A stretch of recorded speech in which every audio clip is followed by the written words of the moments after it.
Dave, you probably have to look at the tape to fully appreciate it, but did it feel like LeBron was really setting guys up tonight, and he had 13 assists? Yeah, I thought LeBron just, he seemed to see everybody in the gym tonight.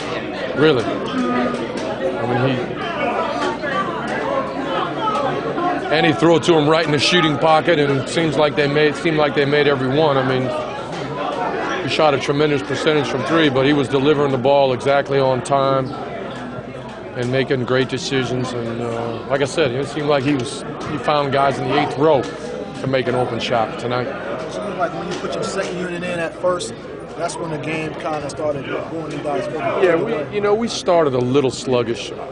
They had 11 offensive rebounds in the first 8 or 9 minutes, which is an incredible stat. And I think they maybe had 6 the rest of the game. So we talked about that in timeout, and we did make some normal rotations where the guys came in and took that to heart, played a little more energy, and then we came back with our first wave at the end of the first quarter, and those guys were much more locked in, and we took control of the game. You complimented Kyrie for his consistency pre-game. Can you put into words the tear he's been on offensively? Well, I thought it was interesting. Someone did ask me, what do you do for an encore for that? I didn't have a good answer, but 12 for 15 from the field, 33 points in, 34 minutes?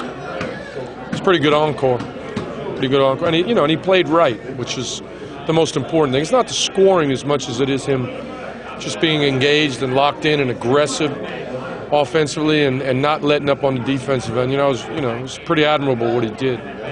What can you account for that efficiency? That's just so efficient for a score. Kyrie? Yeah, Kyrie. Well, Chris, when you got a guy that can get to the rim almost any time he wants, and he's a shot maker at the same time, how do you guard that? And what's very unusual is that he can make in-between shots as well. That's kind of a lost art, a guy that can dribble once, twice inside the paint and take and make a shot. He gives you all 3 of those elements. Plus, he's playing on LeBron, so he gets a lot of good looks off the ball, even though he's,